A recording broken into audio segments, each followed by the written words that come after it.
அன்பார்ந்த முருக பக்தர்களுக்கு வணக்கம். இன்றைய தேதி பிப்ரவரி 26. இன்னைக்கு காலையில் தியானத்தில் வந்த உத்தரவு தான் இப்போ நான் சொல்லக்கூடிய விஷயம். இந்த குரல் பதிவும் அது சம்மந்தமானது தான். வருகின்ற 3ஆம் தேதி சந்திர கிரகணம் வருது, 6ஆம் தேதி சனி பயிற்சி. இது எல்லாமே ஒரு மிகப்பெரிய கர்ம சுழற்சிக்கு உண்டான நாள். வருஷம் கிரகணம் வரும், எப்பயுமே எல்லா வருஷமும் பயிற்சி நடக்கும். ஆனால் அது ஒவ்வொரு விஷயத்தை ஒவ்வொருத்தருக்கு கொடுக்கும் முன்கூட்டியே.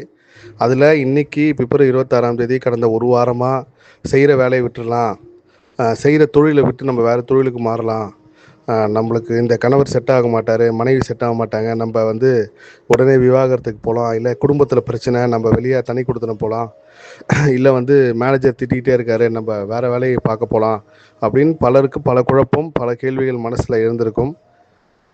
அப்படி குழப்பத்தில் இருக்கிறவங்க எல்லாருமே என்னோட தாழ்மையான வேண்டுகோள் என்னென்னா, மார்ச் 6ஆம் தேதி வரைக்கும் எந்த முடிவும் எடுக்காதீங்க. மார்ச் 3ஆம் தேதி சந்திரகிரகணம் முடிஞ்சதுக்கப்புறம் ஒரு பெரிய மன தெளிவு கிடைக்கும் எல்லாருக்கும். அதுக்கு முன்னாடி வரைக்கும் பெரிய குழப்பம் இருக்கும். 6ஆம் தேதிக்கு அப்புறம் நீங்கள் எந்த முடிவு வேணாலும் எடுங்க.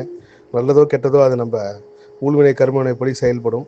இல்லைனா இப்போ இருக்கக்கூடிய எல்லா முடிவுகளுக்குமே நம்மளுக்கு பெரிய சிக்கல்களையும், எதிர்காலத்தில் அவசரப்பட்டுட்டோமோ அப்படின்ற ஒரு எண்ணத்தையும் கொடுக்கும். அதனால் எப்பேற்பட்ட எவ்வளோ பெரிய வாழ்க்கை முடிவாக இருந்தாலும் கொஞ்சம் ஒரு வாரம் பொறுமையாக இருந்து மார்ச் 6ஆம் தேதிக்கு அப்புறம் முடிவெடுங்கன்றது எனக்கு தியானத்தில் வந்த உத்தரவை தான் இந்த குரல் பதிவில் சொல்கிறேன். நம்ம வாட்ஸ்அப் சேனலில் இருக்கிற முருக பக்தர்களுக்கும், கண்டிப்பாக இதை இன்ஸ்டாகிராமில் ஜேஎஸ்கே வாய்ஸ் நோட் பேஜில் கேட்குற குரல் பதிவுக்கு கேட்குறவங்களுக்கும் இந்த குரல் பதிவு உறுதுணையாக இருக்கும்னு நம்புகிறேன். எல்லா புகழும் முருகனுக்கு.